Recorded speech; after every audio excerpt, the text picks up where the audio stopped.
Hello students, ਅੱਜ ਅਸੀਂ ਕਰਾਂਗੇ ਕਲਾਸ 10th ਦਾ ਇੰਗਲਿਸ਼ ਰੀਡਰ ਬੁੱਕ ਦਾ ਨੈਕਸਟ ਲੈਸਨ, ਜਿਸ ਦਾ ਨੇਮ ਹੈ ਦ ਮੇਕਿੰਗ ਆਫ ਦ ਅਰਥ। ਬੱਚਿਓ, ਇਹ ਲੈਸਨ ਜਿਹੜਾ ਹੈ ਪੰਡਿਤ ਜਵਾਹਰ ਲਾਲ ਨਹਿਰੂ ਨੇ ਜੋ ਆਪਣੀ ਬੇਟੀ ਨੂੰ ਖਤ ਲਿਖੇ ਸੀਗੇ, ਉਹਨਾਂ ਖਤਾਂ ਦੇ ਵਿੱਚੋਂ ਇੱਕ ਇਹ ਜਿਹੜਾ ਖਤ ਆ ਉਹ ਇਸ ਬੁੱਕ ਦੇ ਵਿੱਚ ਲਿਆ ਗਿਆ। ਔਰ ਉਸ ਬੁੱਕ ਦਾ ਨਾਂ ਸੀ, ਜਿਹੜੇ ਪੰਡਿਤ ਜਵਾਹਰ ਲਾਲ ਨਹਿਰੂ ਨੇ ਖਤ ਲਿਖੇ ਸੀ, ਉਹਨਾਂ ਖਤ ਦੀ ਜਿਹੜੇ ਚਿੱਠੀਆਂ ਸੀ, ਲੈਟਰ ਸੀ, ਉਹਨਾਂ ਦੀ ਇੱਕ ਬੁੱਕ ਆ, ਉਹਦਾ ਨਾਂ ਹੈ letters from a father to his daughter. ਉਹਦੇ ਵਿੱਚ ਲਗਭਗ 30 ਚਿੱਠੀਆਂ ਨੇ ਜਿਹੜੀਆਂ ਪੰਡਿਤ ਜਵਾਹਰ ਲਾਲ ਨਹਿਰੂ ਨੇ ਆਪਣੀ ਬੇਟੀ ਇੰਦਰਾ ਗਾਂਧੀ ਨੂੰ ਲਿਖੀਆਂ ਸੀ। ਉਸ ਲੈਟਰ ਦੇ ਵਿੱਚ ਇਹ ਕੀ ਲਿਖਿਆ ਗਿਆ ਕਿ ਮੇਕਿੰਗ ਆਫ ਅਰਥ, ਜਿਹੜੀ ਅਰਥ ਆ ਸਾਡੀ ਧਰਤੀ ਹੈ ਜਿਹੜੀ, ਉਹ ਕਿਵੇਂ ਬਣੀ, ਜਾਂ ਸੋਲਰ ਸਿਸਟਮ ਦੇ ਰਹੱਸ ਕੀ ਨੇ, ਇਹਦੇ ਵਿੱਚ ਪੰਡਿਤ ਜਵਾਹਰ ਲਾਲ ਨਹਿਰੂ ਨੇ ਆਪਣੀ ਬੇਟੀ ਨੂੰ ਦੱਸਣ ਦੀ ਕੋਸ਼ਿਸ਼ ਕੀਤੀ ਆ। ਉਹ ਰਹੱਸ ਆਪਾਂ ਵੀ ਜਾਣਦੇ ਹਾਂ। ਸੋ ਸਟਾਰਟ ਕਰਦੇ ਹਾਂ lesson the making of the ਅਰਥ, that is written bye Pandit Jawahar Lal Nehru. ਸੋ ਕਹਿੰਦੇ you know that the earth goes round the sun and the moon goes round the earth। ਤੈਨੂੰ ਪਤਾ ਹੀ ਆ ਕਿ ਧਰਤੀ ਜਿਹੜੀ ਆ ਉਹ ਸੰਨ ਦੇ ਦੁਆਲੇ ਘੁੰਮਦੀ ਆ ਤੇ ਮੂਨ ਜਿਹੜਾ ਵਾ ਉਹ ਧਰਤੀ ਦੇ ਦੁਆਲੇ ਘੁੰਮਦਾ। You know also perhaps that there are several other bodies which like the earth go round the sun। ਤੇ ਤੈਨੂੰ ਸ਼ਾਇਦ ਇਹ ਵੀ ਪਤਾ ਕਿ ਬਹੁਤ ਸਾਰੇ ਐਸੇ ਹੋਰ ਵੀ ਬੋਡੀਜ਼ ਹੈਗੀਆਂ, ਬਹੁਤ ਗ੍ਰਹਿ ਨੇ ਜਿਹੜੇ ਸੰਨ ਦੇ ਦੁਆਲੇ ਜਿਵੇਂ ਧਰਤੀ ਘੁੰਮਦੀ ਆ ਇਸੇ ਤਰ੍ਹਾਂ ਹੀ ਘੁੰਮਦੇ ਨੇ। ਆਲ ਥੀਸ ਇਨਕਲੂਡਿੰਗ ਆਰ ਅਰਥ, ਸਾਡੀ ਧਰਤੀ ਦੇ ਵਾਂਗ ਹੀ ਸਾਰੇ ਉਹ ਆਰ ਕਾਲਡ ਪਲੈਨਟਸ ਆਫ ਦਾ ਸਨ। ਉਹਨਾਂ ਨੂੰ ਸੰਨ ਦੇ ਪਲੈਨਟ ਜਾਂ ਗ੍ਰਹਿ ਕਿਹਾ ਜਾਂਦਾ। The moon is called a satellite of the earth because it hangs on it। ਤੇ ਜਿਹੜਾ ਚੰਦਰਮਾ ਉਹਨੂੰ ਸੈਟੇਲਾਈਟ ਕਿਹਾ ਜਾਂਦਾ, ਉਪਗ੍ਰਹਿ, ਸੈਟੇਲਾਈਟ। ਧਰਤੀ ਦੇ ਸੈਟੇਲਾਈਟ ਕਿਹਾ ਜਾਂਦਾ ਕਿਉਂ? ਕਿਉਂਕਿ because it hangs on to it, ਕਿਉਂਕਿ ਇਹ ਧਰਤੀ ਦੇ ਜਿਹੜਾ ਦੁਆਲੇ ਉਹਦੇ ਨਾਲ ਘੁੰਮਦਾ ਰਹਿੰਦਾ। The moon, the other planets have also got their satellites। ਤੇ ਹੋਰ ਵੀ ਜਿਹੜੇ ਪਲੈਨਟ ਨੇ ਉਹਨਾਂ ਦੀਆਂ ਉਹ ਆਪਣੀਆਂ ਸੈਟੇਲਾਈਟਸ ਹੈਗੀਆਂ ਨੇ, ਉਪਗ੍ਰਹਿ ਹੈਗੇ ਨੇ। The sun and the planets with their satellite from a happy family। The sun and the planets with their satellite form a happy family। ਸਨ ਅਤੇ ਜਿੰਨੇ ਬਾਕੀ ਗ੍ਰਹਿ ਨੇ ਉਹ ਇੱਕ ਫੈਮਿਲੀ ਬਣਾਉਂਦੇ ਆ, ਪਰਿਵਾਰ ਆ, ਸੂਰਜ ਦਾ ਪਰਿਵਾਰ ਆ। This is called the solar system. ਇਸੇ ਚੀਜ਼ ਨੂੰ ਹੀ ਸੋਲਰ ਸਿਸਟਮ ਕਹਿੰਦੇ ਆ, ਸੂਰਜ ਪਰਿਵਾਰ ਨੂੰ ਹੀ। Solar means belonging to the sun. Solar ਦਾ ਮਤਲਬ ਜਿਹੜੀ ਚੀਜ਼ ਸਨ ਦੇ ਨਾਲ ਕੰਸਰਨਡ ਆ, ਉਹਦੇ ਨਾਲ ਸੰਬੰਧ ਰੱਖਦੀ, ਉਹਨੂੰ ਸੋਲਰ ਕਹਿੰਦੇ ਆ। And the sun being the father of all the planets, the whole group is called the solar system. ਤੇ ਸਨ ਕਿਉਂਕਿ ਫਾਦਰ ਆ, ਸਾਰੇ ਜਿਹੜਾ ਗਰੁੱਪ ਆ ਗ੍ਰਹਿਆਂ ਦਾ ਉਹਨਾਂ ਦਾ ਫਾਦਰ ਆ। ਫਾਦਰ ਕਿਵੇਂ ਆ ਉਹ ਆਪਾਂ ਜਾਣਦੇ ਆ, ਇਸੇ ਕਰਕੇ ਹੀ ਸੋਲਰ ਸਿਸਟਮ ਕਿਹਾ ਜਾਂਦਾ ਇਹਨਾਂ ਸਾਰੇ ਜਿਹੜਾ ਗਰੁੱਪ ਆ ਗ੍ਰਹਿਆਂ ਦਾ ਉਹਨੂੰ। At night you C thousands of star in the sky. ਰਾਤ ਨੂੰ ਤੂੰ ਦੇਖਦੀ ਆ ਸਕਾਈ ਦੇ ਵਿੱਚ ਬਹੁਤ ਹਜ਼ਾਰਾਂ ਹੀ ਤਾਰੇ ਹੁੰਦੇ ਆ। Only a few of these are the planets and these are really not called stars at all. ਤੇ ਇਹਨਾਂ ਵਿੱਚੋਂ ਸਿਰਫ ਕੁਛ ਆ ਜਿਹੜੇ ਪਲੈਨਟਸ ਹੁੰਦੇ ਆ, and these are really not called stars at all. ਜਿਹੜੇ ਅਸੀਂ ਰਾਤ ਨੂੰ ਵੇਖਦੇ ਆ ਅਸਮਾਨ ਦੇ ਵਿੱਚ, ਉਹ ਸਾਰੇ ਤਾਰੇ ਨਹੀਂ ਹੁੰਦੇ, ਉਹਨਾਂ ਵਿੱਚੋਂ ਕੁਝ ਗ੍ਰਹਿ ਵੀ ਹੁੰਦੇ ਆ। Can you distinguish between a planet and star? ਕੀ ਤੂੰ ਦੋਵਾਂ ਵਿੱਚੋਂ, ਪਲੈਨਟ ਐਂਡ ਸਟਾਰ ਵਿੱਚੋਂ ਵਖਰੇਵਾਂ ਕਰ ਸਕਦੀ ਆ? ਡਿਸਟਿੰਗੁਇਸ਼ ਮਤਲਬ ਵਖਰੇਵਾਂ ਕਰਨਾ।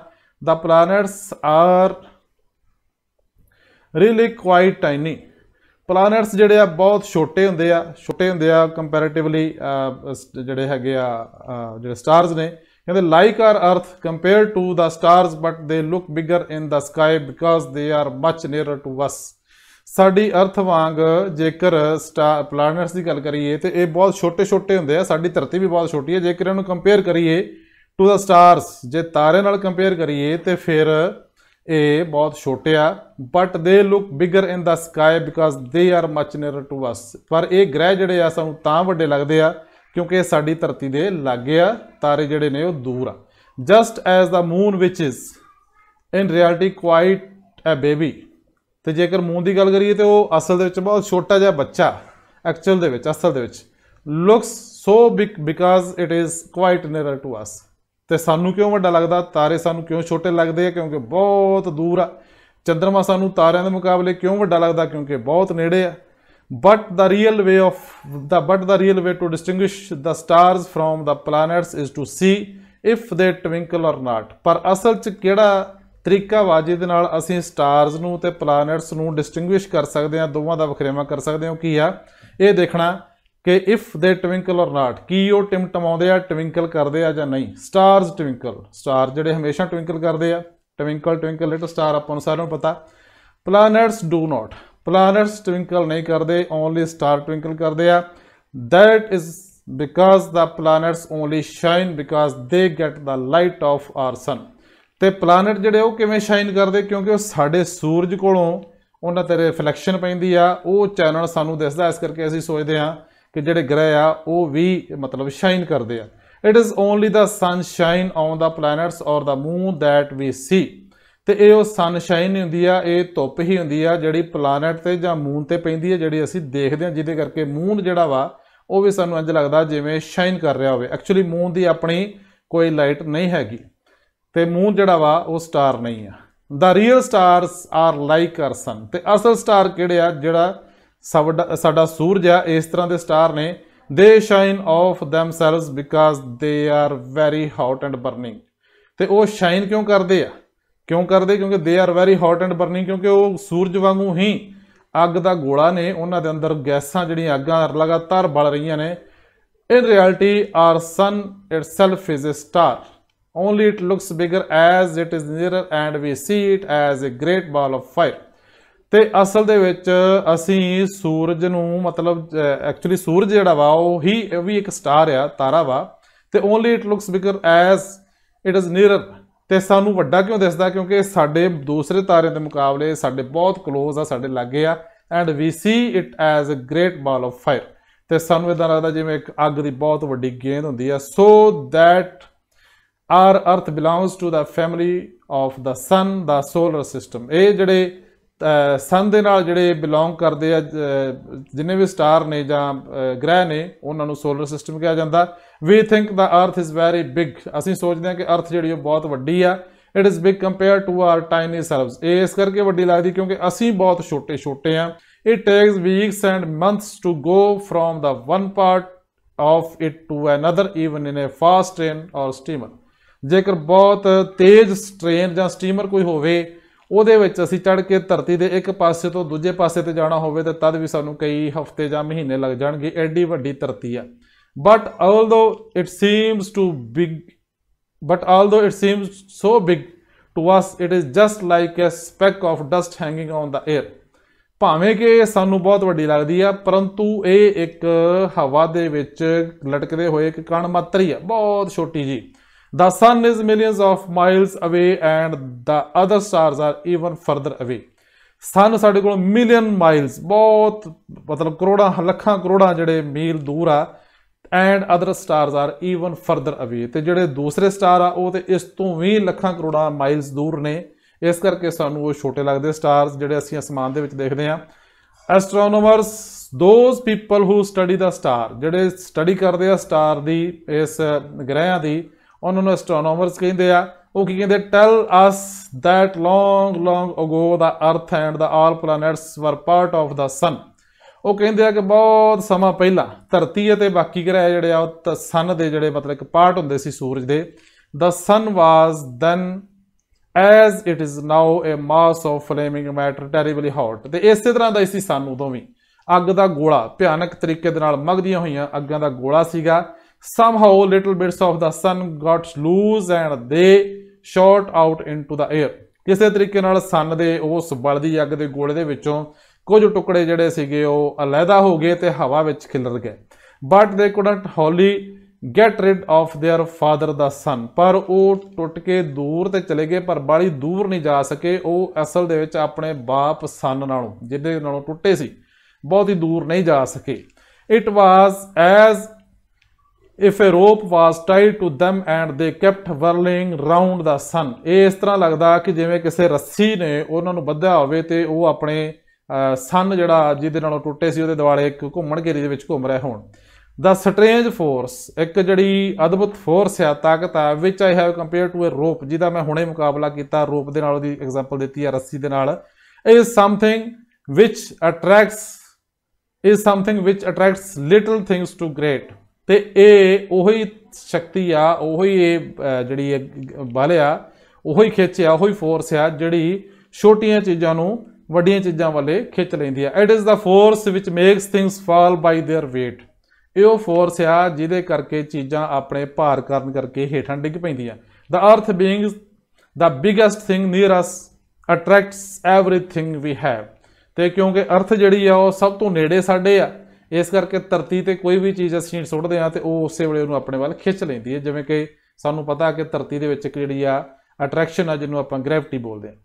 इन this way our earth also shot out from the sun इस तरह ही साड़ी धरती जिहड़ी आ वो सूरज नालों अलहदा हो गई सी। It must have been very hot ये जरूर ही बहुत हॉट रही होगी क्योंकि सन का टुकड़ा सी with terrible hot gases and air all around it तो ये अंदर बहुत सारिया गैसां होणगियां ते इहदे दुआले जिहड़ी हवा सीगी वो भी बहुत ज़्यादा जिहड़ी हॉट होगी। But as it was very much smaller than the sun it start to cool क्योंकि सन के मुकाबले बहुत छोटी सी इस करके हौली हौली हौली मतलब बल्कि जल्दी जल्दी ठंडी होनी शुरू हो गई मुकाबले सन दे। The sun also is getting less hot but it will take millions of year to cool तो सन जिहड़ा वा असल दे विच वो भी अपने उस तरीके नाल ठंडा हो रहा हौली हौली पर क्योंकि बहुत वड्डा वा इस करके उन्होंने बहुत मिलियन साल लग जाएंगे ठंडा होने लई। धरती क्योंकि छोटी सी इस करके जल्दी ठंडी हो गई। ठीक है जी। The earth took much less time to cool तो ये मुकाबले धरती ने बहुत घट समा लिया ठंडी होने लग्या। वैन इट वॉज हॉट जदों गर्म सी ऑफ कोर्स बिना शक nothing could live on it तो ये कुछ भी जीवित नहीं सी रह सकता। नो मैन नो एनीमल और प्लांट्स और ट्री कोई भी बंदा जानवर कोई रुख ये पैदा नहीं सी हो सकता। Everything would have been burnt up then जे कोई होने की कोशिश भी करता तो वह अग नाल सुहा जाना सी क्योंकि धरती इन्नी उदों अग्गां दा गोला सी। Just as a bit of the sun shot out and became the earth so also a bit of the earth shot out and became the moon जिवें कि सन दे नालों टुट के एक टुकड़ा धरती बन गया इस तरह ही so also bit of the earth ते धरती दे नालों टुट के एक टुकड़ा वो मून बन गया। Many people think that the moon came out of the great hello which is now the Pacific ocean between America and Japan.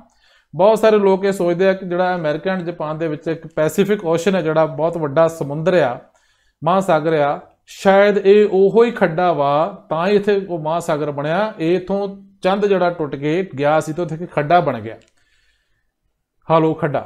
So the earth started to cool तो इस तरह धरती ने कूल होना शुरू कर दिता ठंडी होना शुरू कर दिता। It took a long time over it इनू बहुत समा लग गया ठंडी होंदियां नूं। Gradually the surface of the earth became cooler although the interior remained very hot.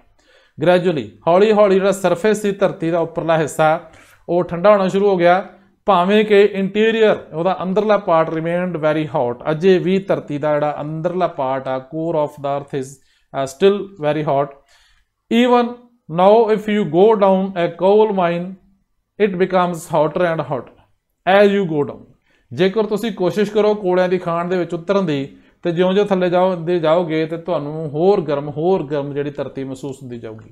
Probably if you could go down deep enough inside the earth you would find it red hot तो जेकर तुसी बहुत ज़्यादा डूंगे चले जाओ तो तुहानूं पता लग जू कि अंदरों बहुत अजे भी रेड इन्नी रेड आ इन्नी हॉट आ मतलब कि इंज लगता कि शायद ये अजे भी उन्नी ही गर्म आ जी कोर है धरती की। The moon also started to cool तो चंद्रमा ने भी क्योंकि धरती नालों टुटा सी तो उन्हें भी कूल होना शुरू कर दिता हौली हौली क्योंकि वह जोड़ा मेन अग का सोर्स सी सूरज वो उन्होंने टुट चुके सी चंद्रमा भी तो धरती भी इस करके ठंडे हो गए। It was much smaller than even the earth it cooled more quickly than the earth तो क्योंकि अर्थ नालों भी छोटा सी इस करके वो नालों भी जल्दी ठंडा हो गया। It looks delightfully cool does it not तो ये बड़ा ही सुंदर लगता है कि नहीं है। It is called the cold moon इनू कोल्ड मून कहते हैं। Perhaps it is full of glaciers and ice fields तो इस करके शायद कहते हैं कि ये उत्ते ग्लेशियर जां बर्फ के जोड़े आ मैदान है। When the earth cooled, all the water vapor in the air condensed into water and probably came down as rain.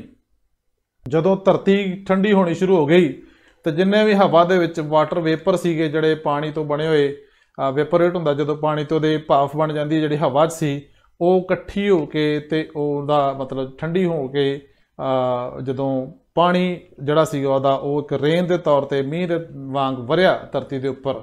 It must have rained a tremendous lot then, ਤੇ ਜ਼ਰੂਰ ਇਹ ਬਹੁਤ ਵੱਡੀ ਭਾਰੀ ਵਰਖਾ ਹੋਈ ਹੋਏਗੀ। all this water filled the great hollows in the earth, ਤੇ ਉਹ ਜਿਹੜੇ ਬਾਰਿਸ਼ ਪਈ ਬਹੁਤ ਜ਼ਿਆਦੀ ਉਹਨੇ ਜਿਹੜੇ ਵੱਡੇ ਵੱਡੇ ਖੱਡੇ ਸੀਗੇ ਧਰਤੀ ਦੇ ਉੱਪਰ ਉਹਨਾਂ ਨੂੰ ਫਿਲ ਕਰ ਦਿੱਤਾ, ਭਰ ਦਿੱਤਾ। And so the great oceans and seas were formed, ਤੇ ਇਸੇ ਤਰ੍ਹਾਂ ਵੱਡੇ ਵੱਡੇ ਜਿਹੜੇ ਸਮੁੰਦਰ ਆ ਜਾਂ ਜਿਹੜੇ ਓਸ਼ਨ ਨੇ ਮਹਾਸਾਗਰ ਨੇ ਉਹ ਇਸੇ ਤਰ੍ਹਾਂ ਹੋਣ ਦੇ ਵਿੱਚ ਆਏ। As the earth became cooler and the oceans also became cooler, ਤੇ ਜਦੋਂ ਇਹ ਧਰਤੀ ਠੰਡੀ ਹੋਣੀ ਸ਼ੁਰੂ ਹੋ ਗਈ ਤੇ ਫਿਰ ਜਿਹੜੇ ਓਸ਼ਨ ਸੀਗੇ ਉਹਨਾਂ ਦੇ ਵਿਚਾਰਾ ਪਾਣੀ ਵੀ ਠੰਡਾ ਹੋਣਾ ਸ਼ੁਰੂ ਹੋ ਗਿਆ। It became possible for living things to exist on the earth surface ਔਰ ਇਨ ਦਾ ਸੀ, ਤੇ ਇਹਦੇ ਨਾਲ ਹੀ ਫਿਰ ਇੱਕ ਪੋਸੀਬਲ ਹੋ ਗਿਆ ਕਿ ਸੰਸਾਰ ਦੇ ਵਿੱਚ ਜੀਵ ਰਹਿ ਸਕਣ, ਇਸ ਧਰਤੀ ਦੇ ਸਰਫੇਸ ਦੇ ਉੱਪਰ ਜੀਵ ਰਹਿ ਸਕਣ ਜਾਂ ਸਮੁੰਦਰ ਦੇ ਅੰਦਰ ਜੀਵ ਰਹਿ ਸਕਣ। ਇਹ ਸੀ ਬੱਚਿਓ ਪੰਡਿਤ ਜਵਾਹਰ ਲਾਲ ਨਹਿਰੂ ਵੱਲੋਂ ਲਿਖੀ ਗਈ ਇੱਕ ਚਿੱਠੀ ਜਿਹਦੇ ਵਿੱਚ ਉਹਨਾਂ ਨੇ ਆਪਣੀ ਬੇਟੀ ਨੂੰ ਮੇਕਿੰਗ ਆਫ ਦਾ ਅਰਥ ਬਾਰੇ ਮੋਟੀ ਮੋਟੀ ਜਾਣਕਾਰੀ ਦਿੱਤੀ ਆ ਕਿ ਸੋਲਰ ਸਿਸਟਮ ਕੀ ਆ, ਪਲੈਨਟ ਐਂਡ ਸਟਾਰ ਦੇ ਵਿੱਚ ਫਰਕ ਕੀ ਆ, ਧਰਤੀ ਕਿਵੇਂ ਬਣੀ, ਉਹ ਕਿਵੇਂ ਠੰਡੀ ਹੋ ਗਈ, ਸਟਾਰ ਜਿਹੜੇ ਉਹ ਸਾਨੂੰ ਛੋਟੇ ਕਿਉਂ ਲੱਗਦੇ ਆ, ਸੂਰਜ ਵੱਡਾ ਕਿਉਂ ਲੱਗਦਾ, ਇਹ ਆਪਸ ਦੇ ਵਿੱਚ ਧਰਤੀ ਜਿਹੜੀ ਉਹ ਸੂਰਜ ਦੇ ਦੁਆਲੇ ਕਿਉਂ ਘੁੰਮਦੀ ਆ, ਚੰਦਰਮਾ ਜਿਹੜਾ ਉਹ ਧਰਤੀ ਦੇ ਦੁਆਲੇ ਕਿਉਂ ਘੁੰਮਦਾ, ਤੇ ਓਸ਼ਨ ਜਿਹੜੇ ਉਹ ਕਿਵੇਂ ਬਣੇ। ਸੋ ਇਹ ਸੀ ਸਾਰੀ ਜਾਣਕਾਰੀ, ਮੈਂ ਸਮਝਦਾ ਇਸ ਲੈਸਨ ਦੇ ਵਿੱਚ ਬੜੀ ਵੱਡਮੁੱਲੀ ਜਾਣਕਾਰੀ ਸੀ। ਸੋ ਬੱਚੋ ਇਸ ਲੈਸਨ ਨੂੰ ਪੜ੍ਹਨ ਤੋਂ ਬਾਅਦ ਸਮਝਣ ਤੋਂ ਬਾਅਦ ਜੇਕਰ ਤੁਹਾਨੂੰ ਸਾਡਾ ਅੱਜ ਦਾ ਇਹ ਵੀਡੀਓ ਲੈਕਚਰ ਅੱਛਾ ਲੱਗਾ ਤੇ ਲਾਈਕ ਸ਼ੇਅਰ ਤੇ ਸਬਸਕ੍ਰਾਈਬ ਚੈਨਲ ਨੂੰ ਜ਼ਰੂਰ ਕਰਿਓ। Thank you so much.